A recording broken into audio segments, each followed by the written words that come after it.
आज हम बात करेंगे डाइट।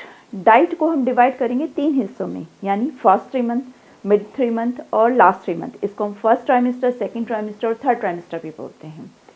बहुत से लोग पूछते हैं कि आखिर ऐसा हम क्या खाएं कि नॉर्मल डिलीवरी हो, या फर्स्ट 3 मंथ में ऐसा क्या करना चाहिए।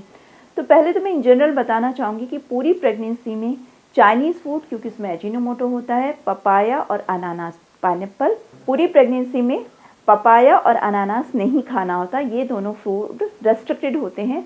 बाकी आप सारे फल बैलेंस डाइट में हर चीज़ खा सकते हैं।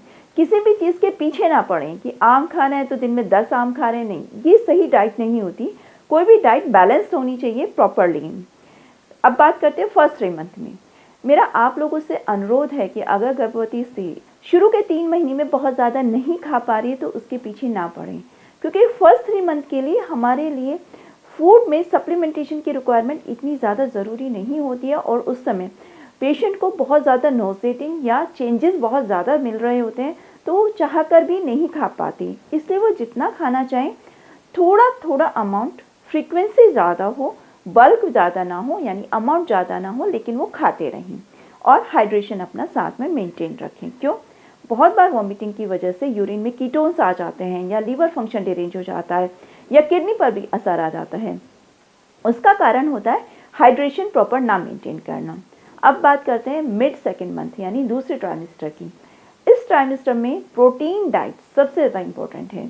हम लोग जो इंडियन हैं, हम लोग शौकीन होते हैं मीठे के, और मीठा बच्चे को साइज़ को अननेसेसरी ग्रो करता है। और प्रेगनेंसी अपने आप में एक हाइपरग्लाइसेमिक स्टेज है, मतलब उसमें अपने आप ही ब्लड शुगर बढ़ने की संभावना ज़्यादा रहती है। और ऐसे में अगर आप मीठा और खाएंगे तो और दिक्कत बनेगी। यानी शुगर कम से कम और प्रोटीन डाइट ज़्यादा से ज़्यादा, हरी सब्जियां, दाल, पनीर, अगर आप एग खाते हैं, इन सब चीज़ों को बैलेंस्ड अमाउंट में आप खा सकते हैं।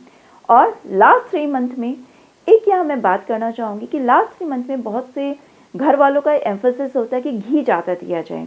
उसका एक सबसे बड़ा कारण क्या है? क्योंकि पुराने लोगों को बोला गया कि अगर आप घी खिलाते हैं तो लूज मोशन होते हैं, या बेबी नीचे आता है और नॉर्मल डिलीवरी के चांसेस ज़्यादा होते हैं। क्योंकि उस समय दवाइयाँ नहीं थी, नेचुरल चीज़ें का ही यूज़ किया जाता था, जैसे कैस्टर ऑयल का, घी का, कि बेबी नीचे आए, बेबी नॉर्मल डिलीवरी स्मूथली हो जाए। लेकिन आज के समय में अगर हम बात करें तो हमें इसकी आवश्यकता नहीं है।